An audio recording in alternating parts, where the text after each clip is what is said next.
And there it is. It says we're live. All right, y'all. Step on in here. Do it quickly. It's 100 degrees. More than 100 in here. I am down at the office. By the way, I'm Michael Bunker. This is the Bunker Nation. I'm going to be your host for the evening. I appreciate you guys tuning in. If you are tuning in, hard for me to tell. If you are here and the sound is working and the video is working, let me know in the comment section. We'll see what we can do. It is hot, hotter than a $2 pistol. I'm wearing my Grizzly Territory shirt given to me by my good friend Pat because it's dark and I am soaking wet. Show me the comforts. All right, we got to do this thing.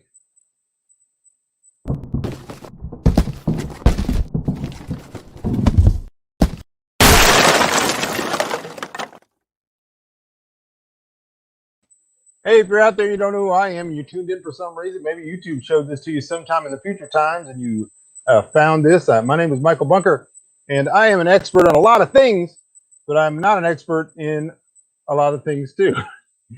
I do homesteading, off-grid living, writing. I got a list over here. Survival planning, bartering, homesteading, book marketing, negotiating, Christian theology. I got a whole list of stuff I do that I do really well. What I'm not an expert on is anything to do with pandemics and science. Hope you guys are doing well. Come on in here and let's have a seat. We're going to talk a little bit. Everything's working great. Welcome Pinelands of New Jersey. Welcome Michigan. If you're out there, come in and type into the comment section. Tell me where you are. Got some things I want to talk about.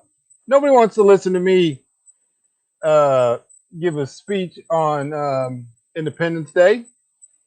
And I almost didn't do it because it's 100 degrees and my equipment by the way, my equipment may shut down while I'm in the middle of this. If it just goes off, it's not power. Seriously reading Wick again. Awesome. Everybody should read Wick. That's a book that I wrote with my friend Chris Awell. Anyways, it is hotter than the blazes. It's been this hot the last 2 days. It has not cooled down very much overnight. As you know, I live off grid, so that means whatever the temperature is, in some cases, it's worse inside. And so I was laying in the hammock at 6 p.m., which was a little over an hour ago. And I was not going to do a program tonight.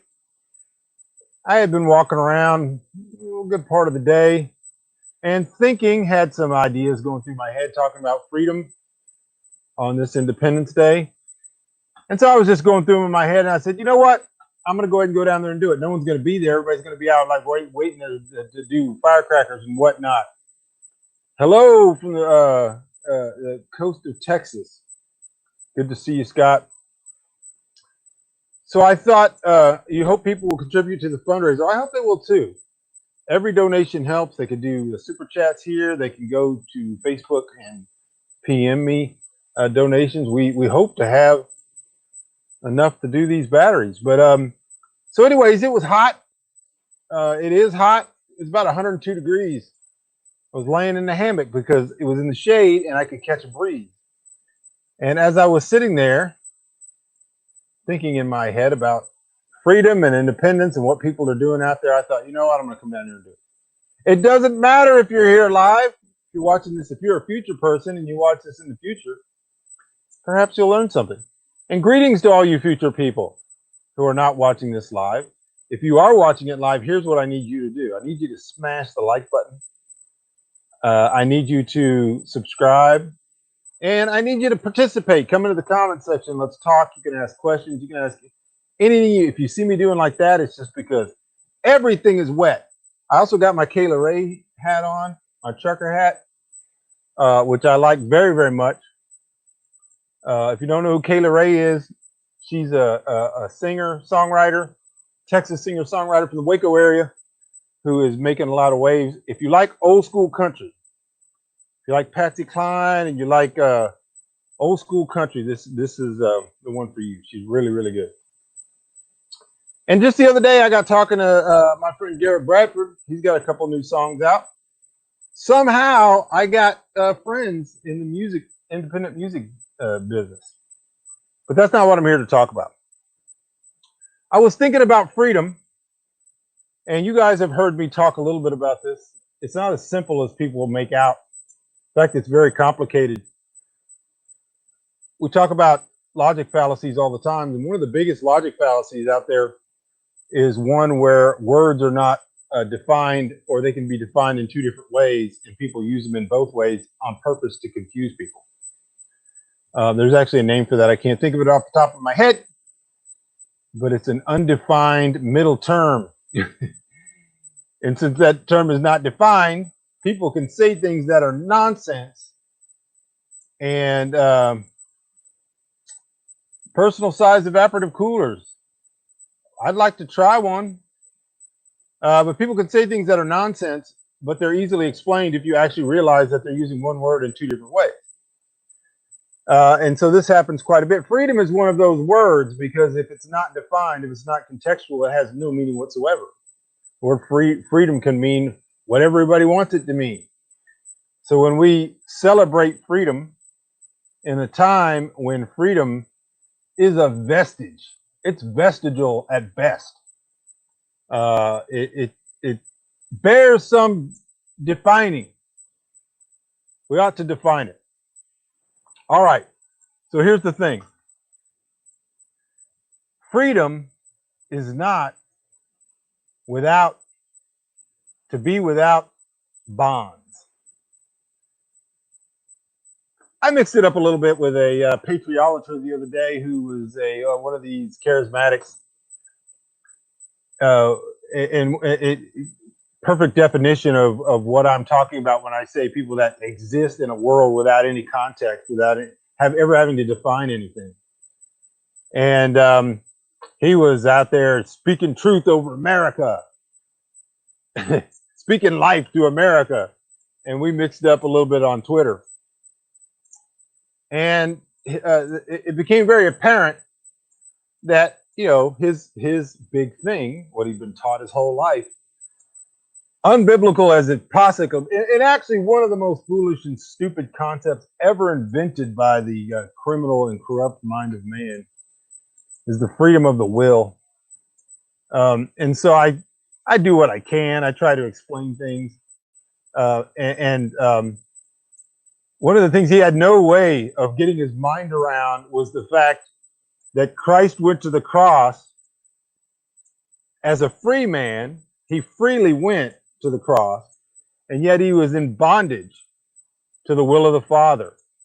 Bondage does not absolutely in every case mean that you are unwilling. If the will is given over to service, then you are in bondage. Let me explain this to you in a way you might understand, because some of you out there might be parents. Before you have children, there's a sense of freedom. Some idea that you and your wife can just go and split second. Let's go get a Dairy Queen. Let's go to the mountains. Let's go on vacation. Let's go. And then you got a baby coming, and all of a sudden you can't do those things anymore. And the more you incur loving responsibilities for others, the more you submit yourself into a form of bondage. You cannot just get up and go. You cannot just go do what you want. You have responsibilities, and responsibilities are another way of saying a form of bondage. They are things that you are committed to do. And so there's always this balance that has to be understood when we use the word freedom. When somebody's using the word freedom, especially in a political sense, as if it is the right to do whatever you want to do, then certainly that type of freedom is no freedom at all. That is libertinism. That is antinomianism, lawlessness. We submit ourselves to moral good, to character, to doing the right thing. Those of us who know, and it's unto whom it's given to know, realize that there must be a moral code a moral standard outside of ourselves. If you exist in a world where your moral standard has no final arbiter outside of yourself, you are not, first of all, you are not a Christian. Second of all, you are a absolute evildoer, because you have set yourself up as God. You have set yourself up as the arbiter of what is good and what is bad. This goes right back to the garden, the knowledge of good and evil. I did a whole commentary on this in the book of Genesis, but that's for another time. So what are we saying when we talk about freedom? Political freedom, as we understand it, is the right and the ability to do what is good without being compelled to do that which is evil. Not merely what is good according to our own definition and what is good according to our own whim and will. Freedom is the right to do good according to a standard that is outside of ourselves, that is universal. For those of us who are unto whom it is given to be Christians, to have a moral compass, that code is written for us outside of ourselves. It is written in the Bible. Lord willing, we put that into our mind and our heart. Thy word have I written on my heart that I might not sin against thee. This isn't a sermon. What it is it's an explanation. So you have this thing that's called freedom, that is really the ability to choose what bondage you will be submitted to, because everybody's going to be in bondage. Everybody's in bondage to something. You will be in bondage to your own lower nature, your own sin. You will be in bondage to your own comforts. You will be in bondage to your own concupiscence, your evil desires. Hello, North Texas. Or you will be in bondage to something higher. Service. You'll be in bondage to love. You will be in bondage to your neighbor. You will be in bondage to those who are given unto you for protection and for life. So we're all in bondage, everyone, beyond a doubt. Freedom, then, is the currency that is used to purchase our bondage.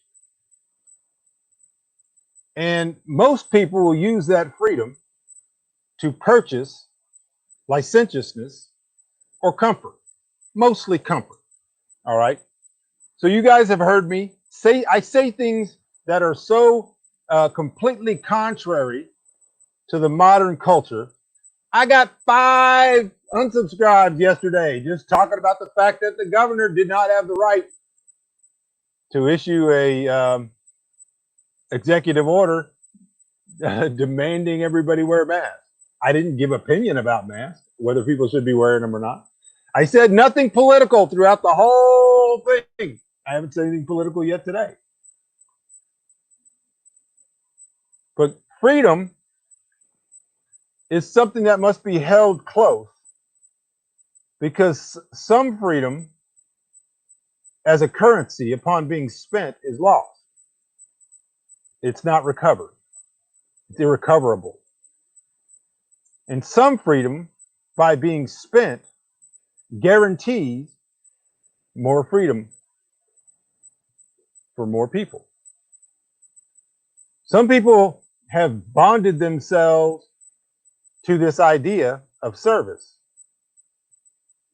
and in many cases have given their lives in bondage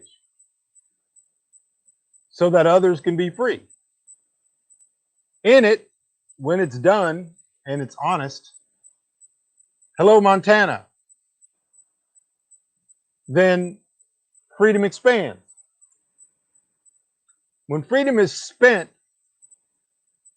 on self, on comfort above all, as an ethic, then it is gone. It's used and it's gone.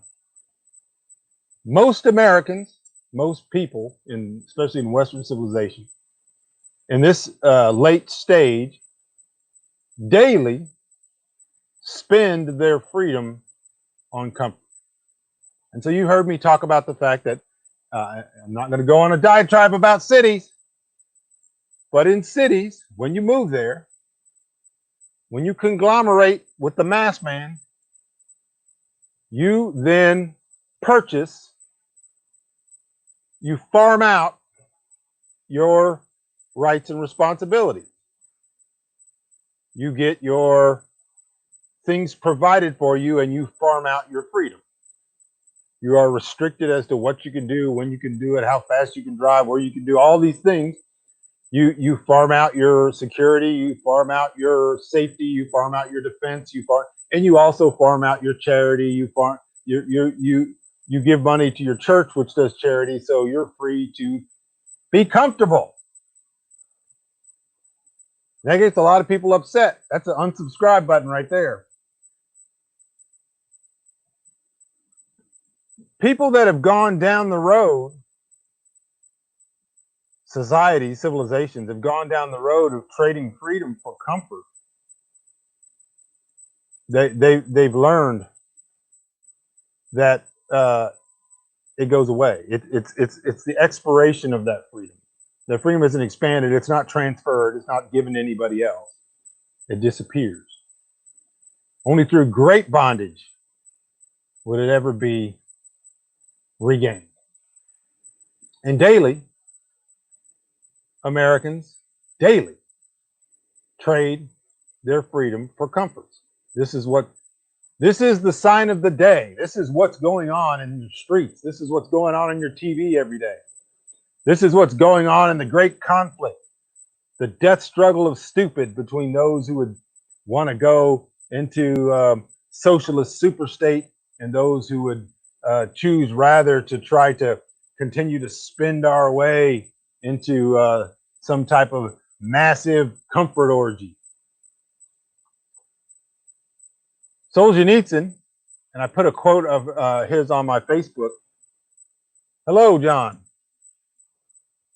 Probably had a better opportunity than most to not only see the cost of trading freedom for comfort, but he wrote the most about it. I put a couple of the quotes here I want to share with you. Human nature is full of riddles.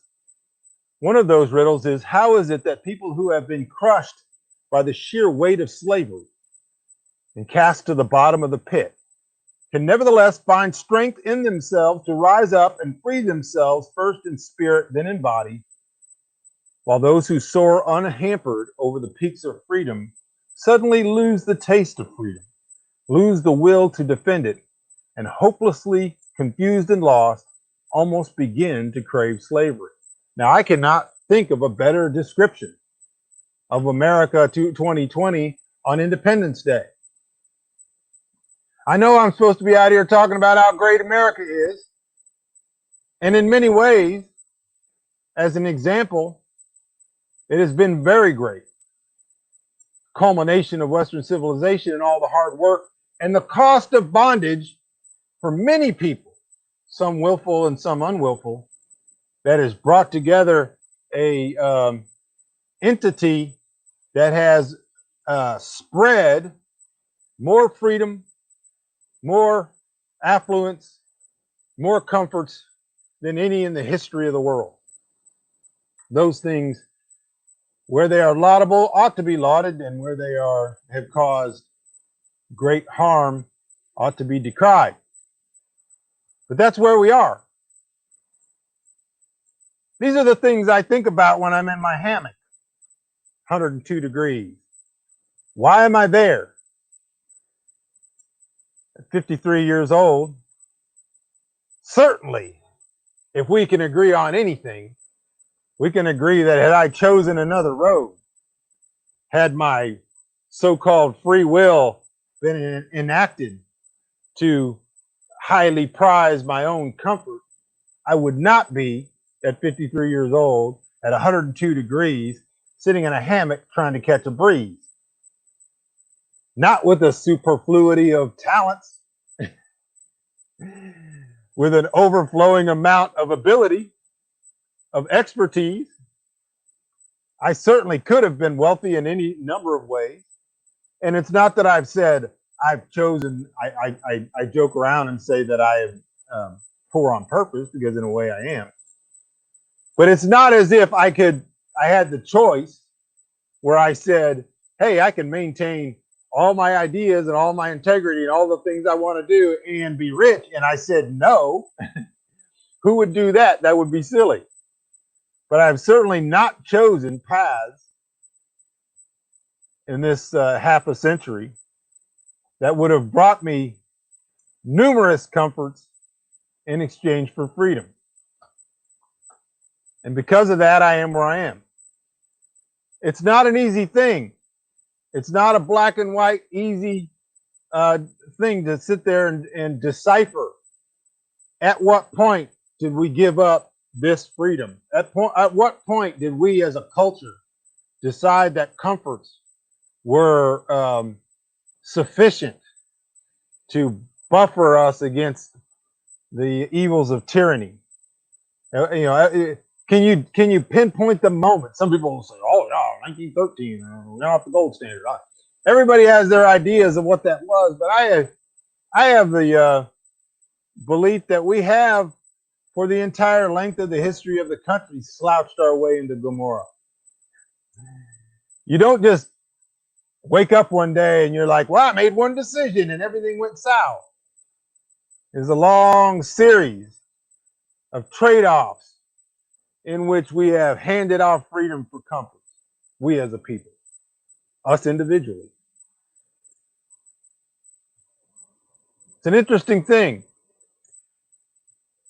Here's another one, and there was a spelling problem here, but it actually made it better. To do evil, a human being must first of all believe that what he's doing is good. Ideology. That is what gives evildoing its long-sought justification and gives the evildoer the necessary steadfastness and determination. That is the social theory which helps to make his acts seem good instead of bad in his own and others' eyes, so that he won't hear reproaches and curses, but will receive praise and honors. This has a wide social cultural application, but it also has an individual application. The evil that we do with the approbation of our consciences. And where we don't do it with the approbation, the approval of our consciences, it creates in us great turmoil. If we have a conscience, and if it's good, and there's two different things. You can have a clear conscience, and you can have one that actually works. Right? You can have a conscience that works that's not clear. But what you want is one that works and is also clear. Where we have given up freedom for comfort and we have no sensibility about it, our consciences are seared to the point that we no longer recognize it. We don't recognize it as a trade-off because that which we've received is more dear to our heart. We love our comforts more than we love our freedom. And that's something you don't want to hear.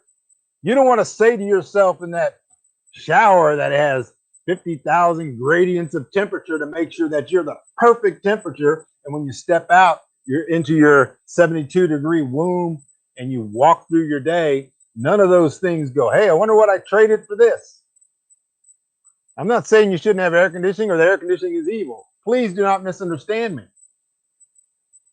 I'm saying that there's not a moment where we took a bunch of stuff and it was all in a basket and we said, here's my freedoms. Give me this. Rather, it was a thousand micro decisions every day of our lives and the lives of our parents and their parents. And the degradation from it will come upon us. People's foot will slide in due time, and they will look up and they'll see what they lost, and they will moan and cry and gnash their teeth. And perhaps, if it's God's intent, and I don't know if it is, that freedom will raise its graying head one more time on this planet. They will rise up out of their sloth and comfort and obesity and all of those things, and they'll throw off the shackles again. And upon doing so, they will find themselves in the land of discomfort. And you will either embrace it or you will turn back to Egypt or turn back to Sodom, and that'll be it. Who knows? Who knows what the future holds? But that's where we are if you want a roadmap. Curious as to what you guys think. You can always type things into the comment section if you want to talk about it. Sound like Chesterton. I like Chesterton. For a papist, he was a pretty sharp guy. I love some of his parables. One of the greatest paradoxical writers in history, and a funny man. You think about that on the way to the grocery store. I'm not sure what that was. And so here's the question. I lay before you. I lay it before you. What is the future? Is it that as a nation, America slouches its way to Gomorrah, is destroyed as it readily deserves, and then some remnant rises up out of it?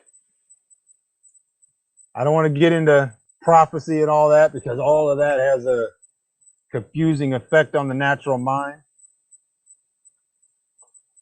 Individually, and I wrote a book about it.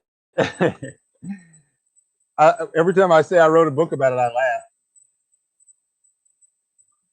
We have but one right, and that is the right to say no, to not participate. Let me read you this quote. I got to find it here real quickly. Alexander Solzhenitsyn: you can resolve to live your life with integrity. Let your credo be this: let the lie come into the world. Let it triumph, but not through me. There was another one here.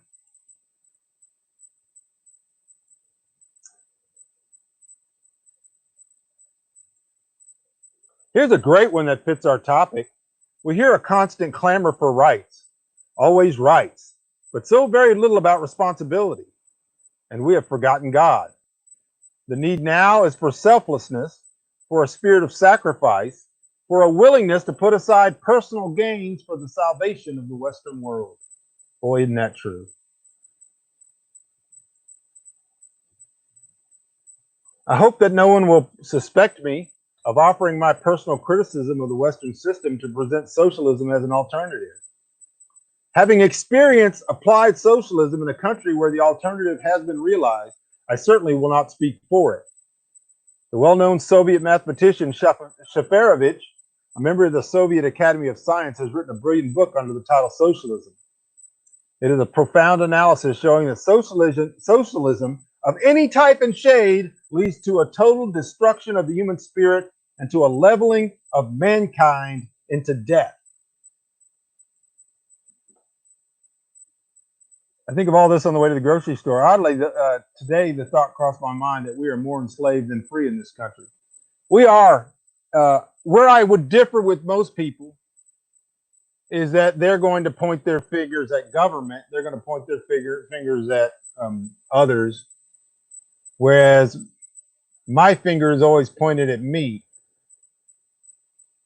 If I look at true causes of my own enslavement and my own bondage, my own love of comforts is always at the root.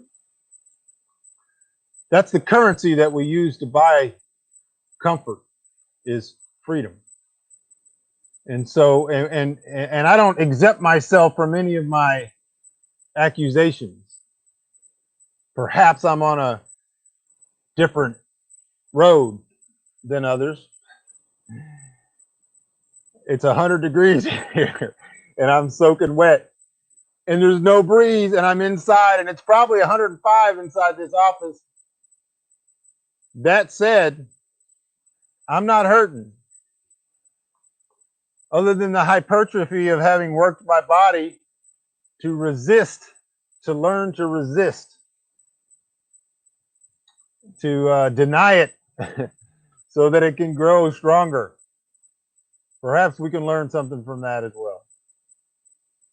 All right, if you guys have any questions or comments, anything you want to talk about, whatever you guys want to talk about, I'm here for you. We can talk about football.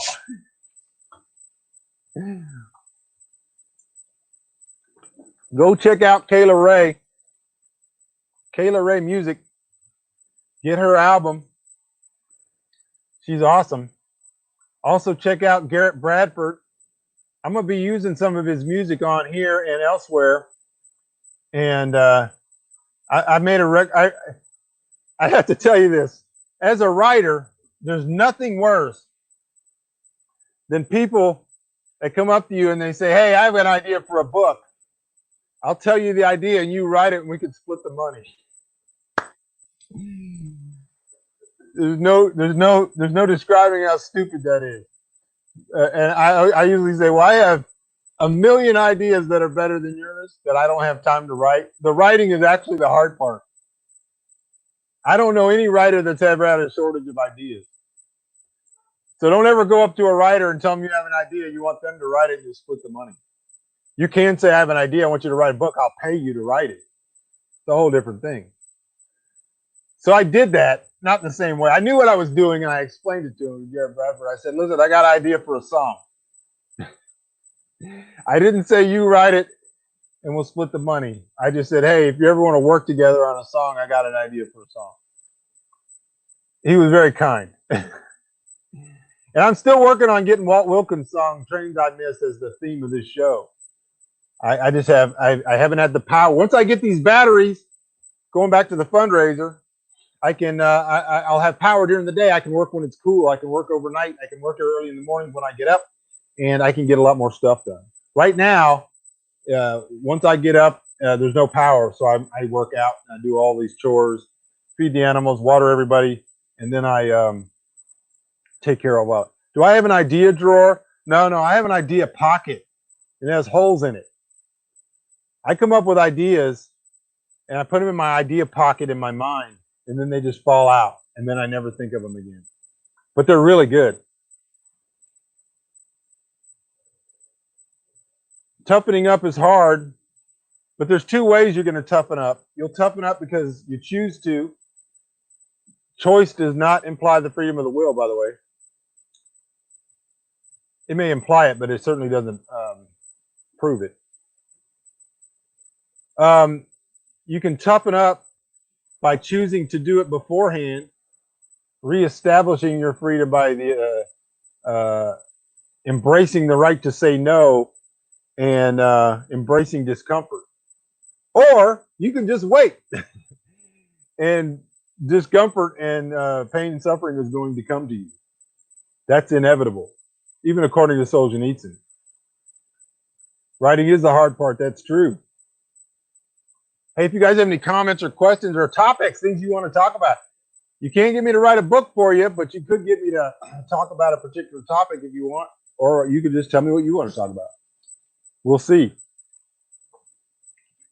So the fundraiser, while I'm waiting, for those of you who are new, if you're watching this, if you're a future person, you're watching this on YouTube sometime in the future, smash the like button, subscribe, hit the bell so that you'll get notifications. You will be fighting the tide of unsubscribes. If you subscribe, if you're a person that loves the truth, who believes, as Solzhenitsyn said, that one word of truth outweighs the world, then hit the subscribe button and you'll be swimming against the tide of people unsubscribing. They can't get out of here fast enough. It's an eject button. They walked into a room with the truth and they're like, get me out of here. So you can fight that trend just by subscribing. Hit the bell icon. The whole point is that I do this all off grid and I don't have enough power really. So during the day, I have to decide, hey, I'm not going to do some things like work during the day so that I can have enough power if I want to do this show in the evening. And so what we've decided is that we need about 10 golf cart batteries to redo my solar trailer, which is 10 years, which is 5 years past its expiration. The batteries are dead, dead, dead, dead. And so far, we've raised a little less than half the money. There's a plethora of ways that you could donate. One of those is just the super chat right here underneath the comment section. There's a little dollar sign. The best way is to go to my Facebook, which is facebook.com/off-grid, and do a private message. You can transfer money through there, and there's no fees either way. You can also go to my website, michaelbunker.com. Just type in michaelbunker.com. Up here about, here on the website, there's a button that says partner, subscribe. And you can go in and you can set up a subscription where you pay a certain amount a month if you want to, like a patronage, or you can do a one-time donation. We appreciate those who do it through Facebook because there's no fees and I don't have to wait a month to get the money. I had no idea what Novgorod was until I read Wick and then started reading the Gulag Archipelago. Yeah, you will find many, many, many, many, many, many allusions to Gulag Archipelago in Wick. Speaking of money, let's talk about it. What about the current trends to remove coins from circulation? Yeah, we've talked about that pretty extensively. I think it's there's a couple of things. A good friend of mine who operates in the realm of government sent me a message that removing coins quite often is something that is done before a devaluation of the currency, which is a way that governments pay off all their debts really fast for almost nothing, and even though they bankrupt the country. But I think it has more to do with going cashless, which the government has wanted to do for a very long time, because it puts it into a lot of black market monetary shenanigans, makes dealing with or dealing drugs and all that more difficult. Money laundering, all that stuff can be more easily handled by a nanny state government that controls all of the money electronically. Now, of course, to do so is going to create a new black market, barter and trade and whatnot. Something will replace physical currency, and it has in every place in the world where these types of shenanigans have been tried. But I think that's what we're looking at. We're looking at coins being removed, and then shortly after that, sometime after that, paper money will not be accepted. And there are places already. I mean, there in Austin, John, where you were, I was down there for one of those Austin author meetings, and went into the hotel I'd been staying in for years, and on I-35 there, and they said they don't take currency. They don't take any money. Everything has to be done electronically. And that was a couple of years ago. And so we're seeing more and more of that, and we're going to see that to the point where carrying money for most people, because they have no concept of how physical currency intertwines with freedom, they'll give it up easily because of convenience and comfort. That's the currency of comfort is freedom. And so I think that's what we're seeing, and I think we're going to see it's going to happen even faster very soon. Let me just put it that way. Mandating masks, which I'm not making a commentary about my own opinion, but mandating masks is a pre-sage. It's a pre-move to mandating other things. And so once you have the ability through executive order to mandate things outside of any type of legislature or any type of checks and balances, you can mandate whatever you want, and they will mandate things that a certain chosen section of the population will not participate in, and then you can otherize them and you can separate them so that they do not have the ability to buy or sell legally. And so that's where we're headed, one way or another. Okay, so here's the thing for those of you who are not future people. If you're like present people, which means you're actually watching this live, if you would do me the favor, hit the like button wherever you are. When this thing is over, go to YouTube and find it and share it. Share it with people. We can fight the tide of the unsubscribed masses who do not like being told the truth. They've hated it so much in the last few days that there's been a great sucking sound from the evacuation of of truth haters leaving as fast as they can get off of this ship. But you can help. There's a couple of things that you don't know, but the YouTube algorithm does automatically. YouTube doesn't even make decisions. Their computers decide. When you hit the like button on YouTube, when you put a comment on YouTube, your comments here right now don't count.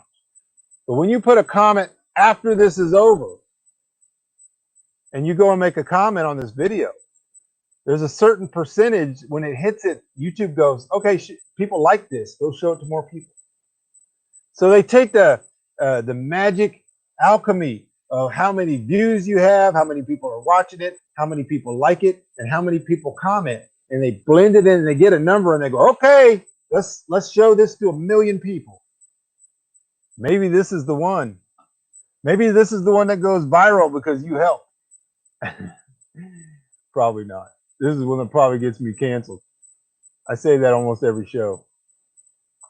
So you guys know what to do. I'm not seeing any questions or comments, which means you've had enough of me. All right, you guys, I appreciate you being here. I appreciate me being here. I'm going to go outside and catch a breeze.